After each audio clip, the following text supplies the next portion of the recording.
24 और 27% की कमी दर्ज हुई है। लेकिन सिर्फ छत्तीसगढ़ में हमले भी बढ़े हैं और मौतें भी। 2019 से 2021 तक नक्सलियों ने 833 वारदातों को अंजाम दिया, जिसमें 289 मौतें हुई। ये बीते 3 साल में पूरे देश में सबसे ज्यादा है। वहीं 2021 में मुठभेड़ के 81 और 2022 में अब तक 41 मामले सामने आए हैं। नक्सलियों के आत्मसमर्पण के मामले में भी तेजी आई है। अब इन आंकड़ों पर बीजेपी प्रदेश सरकार पर निशाना साध रही है। छत्तीसगढ़ में नक्सल के खिलाफ कुछ करते ही नहीं, बढ़ेगी ही कार्रवाई। सॉफ्ट पैसेज दे रहे हैं, उनको जाने का रास्ता दे रहे हैं। जितने भी नक्सलियों के खिलाफ लगातार जो कार्रवाई साल भर चलती थी वो सब ठप हो गया है, बंद हो गया है। दिखावे के लिए कार्रवाई करते हैं, नक्सलियों का मनोबल आसमान में है। केंद्रीय गृह मंत्रालय की रिपोर्ट और बीजेपी के आरोपों पर कांग्रेस ने भी जवाब दिया। मंत्री अमरजीत भगत ने कहा कि हमारी सरकार आने के बाद नक्सलवाद में अंकुश लगा है। बस्तर से नक्सलवाद सिमट रहा है। वहां के आदिवासी विकास की मुख्य धारा से जुड़ रहे हैं। हमारी सरकार को बदनाम करने का काम किया जा रहा है। छत्तीसगढ़ में जितना अच्छा काम हो रहा है और केवल नक्सल मोर्चे को बंदूक के दम पे नहीं बल्कि सामाजिक न्याय और आर्थिक क्षेत्र में काम के साथ उस पर अंकुश लगाने का, ये तमाम प्रकार का काम से नक्सल गतिविधि में नियंत्रण करने में सहायक है और पहले से नक्सली समस्या कम हुई है। नक्सलवाद बस्तर के लिए कोई नई समस्या नहीं है। कई दशकों से नक्सलवाद का दंश बस्तर झेल रहा है। हालांकि प्रदेश सरकार नक्सलवाद को कम करने की जरूरी कदम उठा रही है, जिसका असर भी दिख रहा है। लेकिन आंकड़ों को लेकर जो बयानबाजी शुरू हुई है वो जल्द थमेगी, ये कहना मुश्किल है। कुलेश्वर पांडे, बंसल न्यूज, रायपुर। नमस्कार, बंसल न्यूज देख रहे हैं आप। मैं हूं आपके साथ विजय कुमार पंड्या। तो छत्तीसगढ़ में आज का हमारा मुद्दा है लाल आतंक पर सियासत। वामपंथी उग्रवाद की हिंसक घटनाओं को लेकर केंद्रीय गृह मंत्रालय ने एक रिपोर्ट पेश की है। रिपोर्ट में जो आंकड़े पेश किए गए हैं उनके मुताबिक अन्य राज्य के मुकाबले छत्तीसगढ़ में नक्सली घटनाएं ज्यादा हुई हैं। अब इस रिपोर्ट पर प्रदेश में सियासत शुरू हो गई है। नक्सलवाद को लेकर बीजेपी और कांग्रेस लगातार आमने सामने है और बयानबाजी हो रही है। जरा जानने की कोशिश करते हैं कि क्या वाकई पिछली 15 साल की सरकार ने और इस 3 साल की सरकार में क्या नया हुआ है, क्या घटनाएं वाकई बड़ी हैं और केंद्र का फोर्स जो यहाँ लगा हुआ है उसकी कितनी काम की गति आगे बढ़ी है, और जो अंदरूनी इलाके हैं वहाँ लोन वराटू और जो नक्सल प्रभावित उन्मूलन कार्यक्रम चल रहे हैं क्या वो भी कारगर हो रहे हैं। जरा बातचीत करते हैं। नितिन भंसाली साहब कांग्रेस नेता हमारे साथ जुड़ रहे हैं। नितिन जी स्वागत है आपका। उचित शर्मा साहब वरिष्ठ पत्रकार हैं, राजनीतिक विश्लेषक हैं, आपका भी स्वागत। केदार गुप्ता साहब बीजेपी नेता, प्रखर वक्ता, वो भी हमारे साथ जुड़ रहे हैं। सर आपका भी स्वागत है। सबसे पहले किसी भी पॉलिटिकल रिएक्शन पर जाने से पहले मैं उचित शर्मा साहब आपसे जानना चाहूँगा, पिछले अगर हम 3 साल की बात कर लें तो 1589 ये आंकड़े सरेंडर के हैं, और अगर ये रिपोर्ट आती है केंद्र की कि छत्तीसगढ़ में वारदातें बढ़ी हैं तो साहब फोर्स तो आपका भी लगा हुआ है, काम आपका भी फोर्स यहाँ कर रहा है, केंद्र की फोर्सेस यहाँ काम कर रही हैं, राज्य शासन के साथ मिलकर काम आप कर ही रहे हैं। तो क्या ये केवल और केवल एक आंकड़ों के तौर पर पेश किया गया है या जो आंकड़े हर साल आते हैं उस पर ये सियासत है?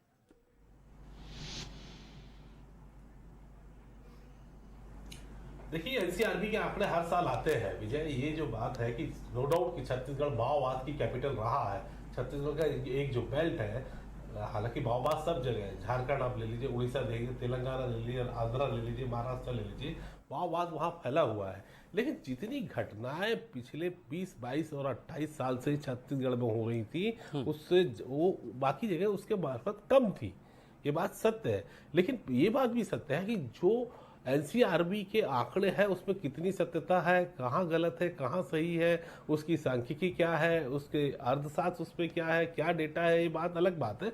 लेकिन व्यवहारिक तौर पे अगर आप बात देखें तो पिछले 3-4 सालों में जो नक्सल घटनाओं पे जो अक्सर सुनने को मिलता था वो घटनाओं में कमी आई है। व्यवहारिक तौर पे आप देखें, पेपरों को उठा के देख ले, टीवी न्यूज को उठा के देख ले, आप जितनी भी चीजें हैं 3-4 साल से कमी आई है।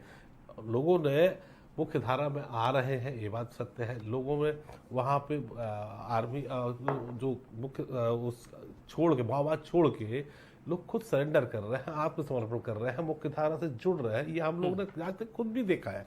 तो ये बात तो सत्य है कि पिछले 3-4 सालों में कमी तो आई है, लेकिन मैं ये बात भी कहूँगा कि कोई भी मुख्यमंत्री हो, चाहे वो भारतीय जनता पार्टी के मुख्यमंत्री हो, चाहे कांग्रेस के मुख्यमंत्री हो, कोई भी अपने प्रदेश में नक्सलवाद, माओवाद को बढ़ावा देना नहीं चाहता और ना चाहता है कि इस तरीके की घटना हो। हाँ, ये बात जरूर है कि उनके इंटेंशन में उसको दबाने की, उसको कुचलने की, उसको खत्म करने की इंटेंसिटी, उनका कितना आरपीएम उसमें काम कर रहा है, वो बात कम ज्यादा हो सकती है। चाहे भूपेश बघेल में हो, चाहे रमन सिंह में हो, कि रमन सिंह जी के फोकस उसमें बहुत कम था या भूपेश बघेल जी का कुछ ज्यादा है, इन बातों पर डिबेट और चर्चा हो सकती है। लेकिन कोई भी मुख्यमंत्री हो ये नहीं चाहता कि माओवाद अपने पैर फैलाए, अपने पर फैलाए और माओवाद की घटनाएं बढ़े। हमारे जितने भी सैनिक हैं, हमारे जितने भी बल है, उनके साथ किस तरीके की घटना हो, कोई मुख्यमंत्री चाहता, कोई भी प्रदेश के मुखिया इसको नहीं चाहेगा। तो एनसीआरबी अब किस रूप में इसको लेती है वो देखने वाली बात है। लेकिन ये बात व्यवहारिक तौर पर विजय सत्य है कि नक्सल घटनाएं कम हुई है। जी, नक्सल घटनाएं कम हुई हैं, लेकिन आंकड़े कुछ और गवाही देते हैं। लेकिन जो कैजुअलिटी की बात हम करते थे कि ज़्यादा से ज़्यादा जवानों पर जो हमला होता था, उसमें थोड़ी कमी देखी गई है, सरेंडर की गति ज़्यादा बढ़ी है। मैं केदार गुप्ता साहब आपसे ज़रा शुरुआत करूं, आपके पिछले सरकार के आंकड़े और इस सरकार के आंकड़े, और अगर केंद्र सरकार इस तरह के आंकड़े दे रहा है तो स्वाभाविक सी बात है, केंद्र के पास तो सभी राज्य हैं, कोई छोटा बड़ा राज्य नहीं है, और छत्तीसगढ़ उनके लिए स्पेशल नहीं है। उनको तो सारे स्टेट से जो कि नक्सल से जूझ रहे हैं, वहाँ से नक्सलियों को हटाना है, उनको मुख्यधारा में लाना है। तो क्या यहाँ कांग्रेस की सरकार है इसलिए इन आंकड़ों को फोकस करके दिखाया गया है, या फिर केंद्र की भी मंशा है कि ये खत्म हो यहाँ से, जैसा बाकी राज्यों में काम किया है?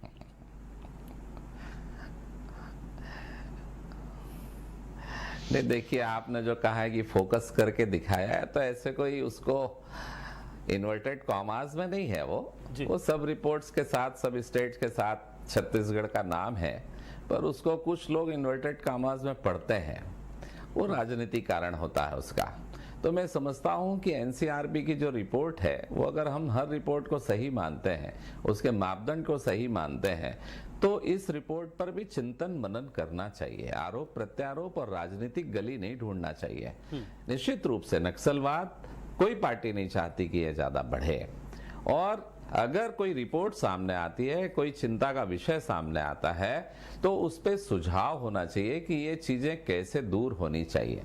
जैसे कि 2015 से और 2018 तक नक्सलवादियों की मांद में घुसकर उन पर प्रहार किया गया। मैं सैल्यूट करता हूं सुरक्षा बल के जवानों को छत्तीसगढ़ के, जिन्होंने पूरे प्रदेश में नक्सलवाद की जड़ें हिलाकर रखी है। परंतु कहीं ना कहीं जब से कांग्रेस पार्टी की सरकार बनी है, इनकी इच्छा शक्ति पर प्रश्न चिन्ह लगता है कि अब पिछले 6 महीनों से, जैसे मैं कह रहा था 2015 से 2018 इनकी मांद में घुसकर इनको मारा, जो प्रहार 1, 2 और 3 चले थे, जब नक्सली बैकफुट पर हो गए थे। अभी पिछले 6 महीने से आप रिकॉर्ड उठाकर देख लें, किसी भी मांद में सुरक्षा बल के जवानों को घेर कर नक्सलवादियों को घेरने का या मारने का कोई भी विषय सामने नहीं आया। तो इसमें कहीं ना कहीं सरकार की इच्छा शक्ति सामने दिखती है। और मैं इसे समझता हूं, निवेदन से पूछना चाह रहा हूं कि क्या ये पिछले जो एक्सपीरियंस रहे कि एक साथ घुसकर मारने में कई कैजुअलिटी होती थी, अब धीरे धीरे आगे बढ़ा जाए, कहीं ना कहीं ये भी कोशिश हो सकती है, उसको नेगेटिव नजरिए से देखा जाए कि बड़े प्रोग्राम्स नहीं चल रहे? नहीं विजय जी, ऐसा नहीं है। जब भी नक्सलवाद हो या आतंकवाद हो, इनको तो आक्रामक रूप से ही खत्म किया जा सकता है। निश्चित रूप से सरेंडर कर रहे हैं, सरेंडर की पॉलिसी पुरानी है, वही चल रही है, उसमें सरेंडर भी हो रहे हैं, निश्चित रूप से हो रहे हैं। परंतु मैं कहूंगा कि आक्रामक क्यों नहीं, पिछले 6 महीने से ये सरकार आक्रामक क्यों नहीं है? सर, अगर पिछले 6 महीने की बात करूं तो अभी तक केवल 134 घटनाएं हुई हैं, 134। केदार गुप्ता साहब, ओनली 134। चलिए, अभी तक केवल नहीं होती जो फिर सर, अगर मैं 2018 के पिछले आंकड़े लेकर बैठ जाऊंगा सर, तो आप और मैं इसी पे डिबेट करते रहेंगे। मैं अगर 2018 के ऊपर चला जाऊंगा तो आप और मैं इसी पे डिबेट करते रहेंगे। सवाल ये है कि मंशा सबकी साफ है। हम बैठे ही उसी के लिए हैं। विजय जी, मैं समझ रहा हूं कि हम उसी रिपोर्ट पर बहस करने के लिए बैठे हैं और कोई दूसरा विषय नहीं है हमारा। तो 833 घटनाएं 3 वर्षों में हुई, 289 कैजुअलिटी हुई, तो कहां गलत है? या एनसीआरबी पे आप केस कर दीजिए, या फिर इस पे डिबेट करना छोड़ के ये चिंतन मनन कीजिए कि इन घटनाओं पे अंकुश कैसे लगाया जाए। नक्सली जहां पर रोड बन रही है पुराने प्लान के हिसाब से, उन्होंने अपना रास्ता नितिन भंसाली साहब के पास में आता हूं। क्या केवल और केवल ये केंद्र रास्ते पर आगे बढ़े? नितिन भंसाली साहब, केंद्र का जो रिपोर्ट सामने आया है उस रिपोर्ट के हिसाब से सीधे तौर पर कहना है केदार गुप्ता साहब का कि वो इच्छा शक्ति, वो एग्रेशन नहीं है। कहां कमी आ रही है? आप लोन वराटू चला रहे हैं, बस्तर फाइटर चला रहे हैं, तमाम सारी चीजें चल रही हैं।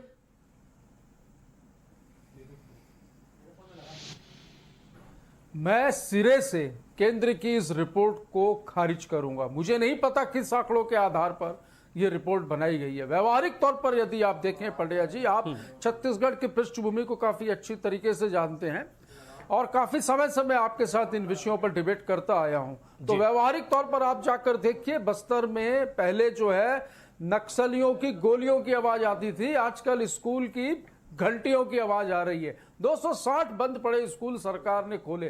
सरकार 3 मंत्रों पे काम कर रही है। राज्य सरकार में कांग्रेस की सरकार बनने के बाद विकास, विश्वास और सुरक्षा, हमने वहां पर विकास के द्वार खोले हैं, लोगों का विश्वास जीता है और सुरक्षा कैंपों के माध्यम से हमने वहां पर स्थानीय आदिवासियों को सुरक्षा दी है, रोजगार दिया है, शिक्षा पर कार्य किया है। ये कहते हैं मुठभेड़ वाली मामले पे अभी ये डिबेट कर रहे थे, तो मैं बता दूं आपको 3.5 सालों में कुछ तो ऐसा किया होगा राज्य सरकार ने बेहतर कि 1589 नक्सलियों ने आत्मसमर्पण किया। ये तो फर्जी मामलों में फर्जी नक्सली मामलों में आदिवासियों को जेल भेजते थे, हम तो उसमें भी उनको छुड़ाने के लिए हम जो काम कर रहे हैं, जैसा कि हमने मैनिफेस्टो में कहा था। 2018 से पूर्व मैं आपको बता दूं पंड्या जी, मुठभेड़ के मामले प्रतिवर्ष 200 हुआ करते थे, जो अब घटकर 2.5 तक सिमट गए हैं। 21 में, वर्ष 2021 में 81 मुठभेड़ एवं 2022 में 41 मुठभेड़ हुई है। 18 वर्षों में पंड्या जी 200 ऐसे गांव थे बस्तर में जहां पर नक्सली 15 अगस्त के दिन तिरंगा झंडा फहराने नहीं देते थे, वहां पे काला झंडा फहराया जाता था, लाल सलाम के नारे लगते थे।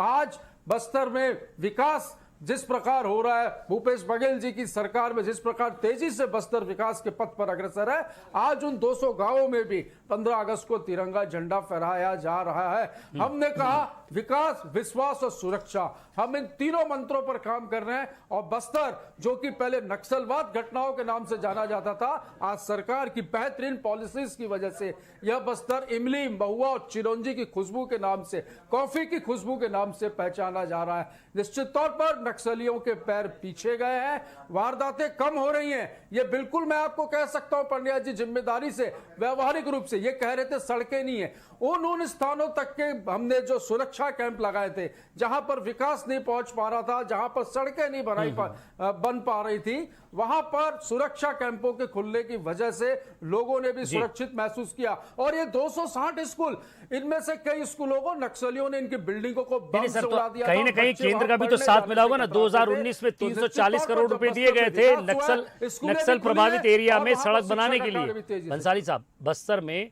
340 करोड़ रुपए दिए गए थे सड़क बनाने के लिए। केदार गुप्ता साहब, मैं जरा आपसे सवाल करता हूं, अगर केंद्र ये आंकड़े जारी करता है तो स्वाभाविक सी बात है कि ये आंकड़े उनके लिए भी चौंकाने वाले हैं, केवल छत्तीसगढ़ के लिए नहीं है।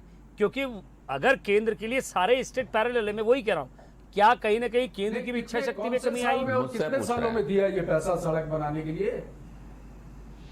नहीं, पहले तो पैसे भी आते थे, सड़कें बनती नहीं थी, नक्सलवाद के नाम से जो फंड आता था उसको भी खा जाते थे। मुझसे पूछ रहे हैं, काम हो रहा है।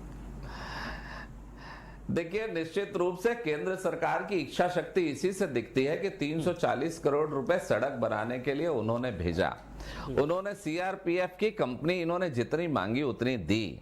परंतु सवाल यह है कि प्लानिंग क्या है, इच्छा शक्ति क्या है। मैं आपको कह रहा था कि ओडिशा जो यहां से लगता है, नुआपाड़ा का क्षेत्र, वहां AOB Andhra Odisha border special committee का गठन रहता है और नक्सलवादी वहां पर बैठकर छत्तीसगढ़ को संचालित करते हैं। अब उन्होंने अपना रास्ता केशकाल से, कांकेर से लेकर गरियाबंद तक बना लिया है और गरियाबंद से पीछे ये होते हुए मोहला मानपुर, राजनांदगांव और कवर्धा तक पहुंच गए हैं। किसी भी वक्त कवर्धा और आप चिल्फी के तरफ देखेंगे, आप कोई बड़ी घटना को ये अंजाम दे सकते हैं। ये सरकार सोई हुई है, ये खाली गुलदस्ते में फूल सजाने का काम कर रहे हैं। ये भूपेश सरकार अच्छा काम कर रही है। आप बोलना थोड़े दिन पहले की बात है कि गरियाबंद से किस कवर्धा की बात कर रहे हैं? ये 3 ब्लॉकों में था नक्सलवाद, पंड्या जी 3 ब्लॉकों में था नक्सलवाद 2003 में। 15 वर्षों के शासनकाल में ये नक्सलवाद 14 जिले तक पहुंच गया। और जिस जिले का ये जिक्र कर रहे हैं वो पूर्व मुख्यमंत्री डॉक्टर रमन सिंह जी का जिला है और अति संवेदनशील नक्सली क्षेत्र इनके शासनकाल में घोषित किया गया। कैसे पूछ सकता है? दर्शक देख रहे होंगे, ये सुनना नहीं चाहते। और वो काम कैसे करेगा? अरे यथार्थ को सुनो, उसका चिंतन करो नितिन भाई। नहीं, आपने कवर्धा का नाम लिया, आपने कहा केशकाल से आ रहे हैं, इतनी जानकारी आप उचित शर्मा साहब से बात करें। सर, आप दोनों को रोक रहा हूँ, उचित जी भी हमारे साथ है। नितिन भाई, 3 ब्लॉक से 14 जिलों तक का सफर का भी नितिन जी, केदार गुप्ता साहब जरा रुकेंगे, मैं आप दोनों को रोक रहा हूँ, आप दोनों को रोक रहा हूँ। सर, उचित शर्मा साहब, क्या आपको लग रहा है इस वक्त? सर, केदार गुप्ता साहब रुकिए ना। उचित शर्मा जी, हम पिछले 3 साल के आंकड़ों को देखें तो कैजुअलिटीज जो है वो कम हुई हैं। हाँ, वारदातें बढ़ी हैं, लेकिन वहाँ जवान नहीं खोए हमने ज़्यादा, लोगों को सुरक्षित निकालने में कामयाब रहे। साथ ही साथ जो सरकार की उन्मूलन योजना है उनको बेहतर तरीके से वहाँ कोशिश की गई कि वो वहाँ बेहतर तरीके से जाएं। और जो इंटीरियर एरिया है, सड़क हो, उनके खाने पीने की व्यवस्था हो, स्कूल की व्यवस्था हो, कई बार आप जब विकास चाहते हैं तो आपको अचानक अटैक नहीं करना पड़ता, आपको विस्तार भी करना पड़ता है चीज़ों का। तो क्या सरकार का फोकस उसके साथ साथ ये भी दिखता है आपको?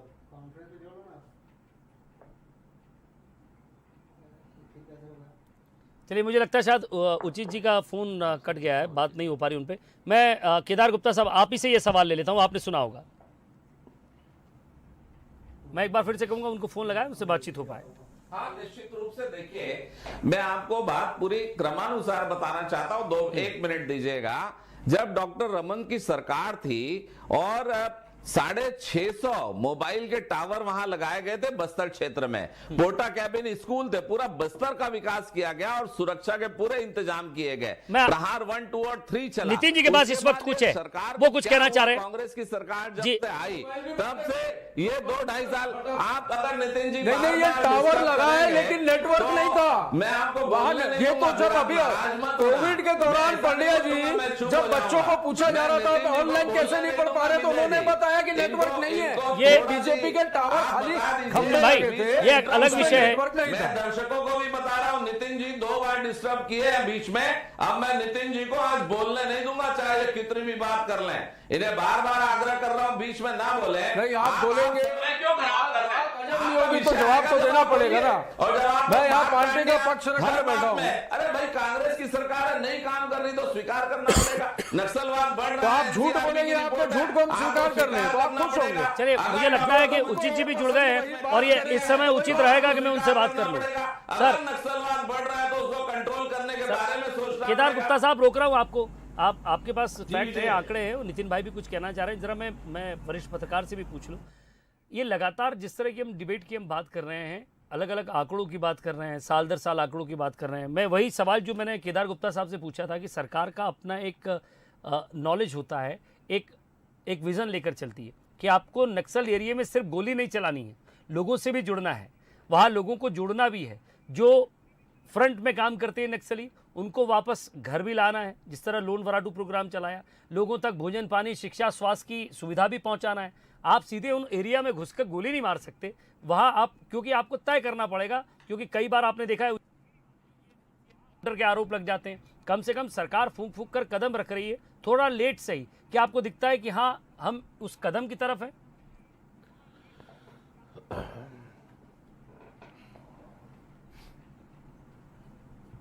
विजय जी, हर सरकार का अपना लड़ाई करने का अपना अपना तरीका होता है।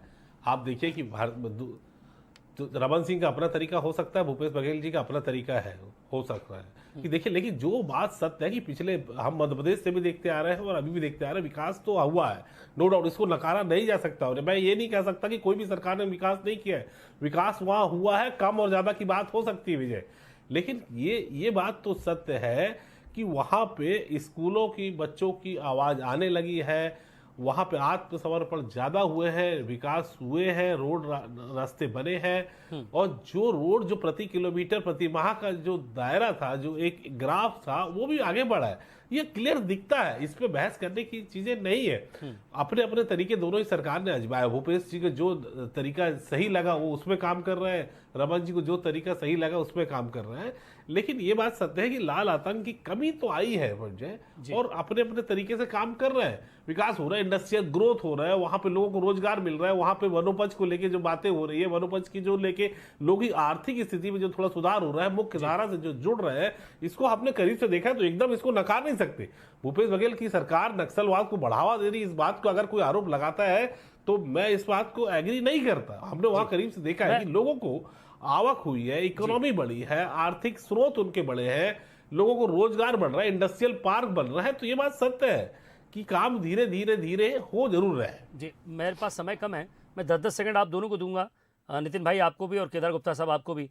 बंसाली साहब जरा ये बताएं कि क्या भूपेश बघेल सरकार आने वाले 1.5 साल और आप हैं, आपके पास 1.5-2 साल और है, आपको लगता है कि भूपेश बघेल सरकार बहुत हद तक इन इलाकों से जो नक्सल के घोर नक्सल इलाके कहे जाते हैं वहां से मुक्ति मिलेगी, उस तरफ बढ़ रही है सरकार? 100% सरकार उस ओर बढ़ रही है। विश्वास, विकास और सुरक्षा, ये हमारे 3 मंत्र हैं। साथ ही माननीय मुख्यमंत्री जी ने बातचीत का रास्ता भी खुला रखा है। यदि नक्सली संविधान को मानते हुए बातचीत के रास्ते पर भी आना चाहते हैं तो सरकार किसी भी प्लेटफॉर्म पर बातचीत के लिए भी तैयार है। हमारा मूल मंत्र है विश्वास। केदार गुप्ता साहब सुनने दीजिए ना, 10 सेकंड आपको भी दूंगा। हमें पूरी उम्मीद है कि आने वाले 2023 तक छत्तीसगढ़ भय मुक्त तो हो चुका है, नक्सलवाद मुक्त भी होगा। क्यों बढ़ रहा है? चलिए केदार गुप्ता साहब, मैं आपसे पूछ रहा हूं कि क्या आप आरोप लगाते रहेंगे या बीजेपी भी चाहती है कि ये नक्सल मुक्त हो? क्या छत्तीसगढ़ बीजेपी चाहती है कि नक्सल मुक्त हो? फर्जी आत्मसमर्पण, आदिवासियों की फर्जी नक्सली बताकर गिरफ्तारी, ये काम किया आप लोगों ने। चलिए, मुझे लगता है आज आप दोनों ने ठान लिया है कि एक दूसरे को बोलने नहीं देना है। सत्ता के नशे नहीं सर, इस तरह डिबेट का ये देखिए कि इतना ही विकास कर रहे थे तो बस्तर में भाजपा पूरी तरीके से ये डिबेट में भी नक्सलवाद है क्या सर? जरा मुझे इससे मुक्ति चाहिए। उचित शर्मा साहब, चलिए मैं आप दोनों से सिर्फ यही निवेदन कर रहा था कि दोनों तरफ से इच्छा शक्ति होना चाहिए। विपक्ष भी अगर सरकार कुछ अच्छा करती है तो उसकी तारीफ करे, या फिर आंकड़ों को लेकर एक दूसरे पर आरोप प्रत्यारोप ना हो, क्योंकि हम सभी यही चाहते हैं कि हमारे देश से और छत्तीसगढ़ प्रदेश से नक्सलवाद मुक्त बने, लोग भी यही चाहते हैं। चलिए लेकिन लगातार आप दोनों की आवाज़ में डिबेट दबती गई। बहुत बहुत शुक्रिया आप तीनों का हमारे साथ जुड़ने के लिए और बातचीत के लिए। नमस्कार।